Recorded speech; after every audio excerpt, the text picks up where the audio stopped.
Ito mo ang aming smoke purifier. Tamang paggamit nito, dapat nakakonek yung tube niya dito sa oven.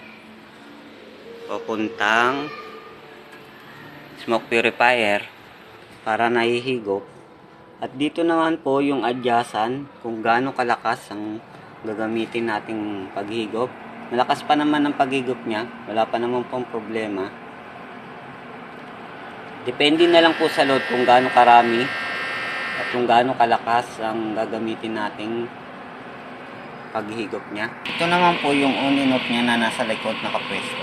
Ito naman po ang filter niya. Nililinis natin ito araw-araw. At ito naman po yung second layer ng filter. Balik natin sa tamang pwesto. I-clip lang din natin to magkabila.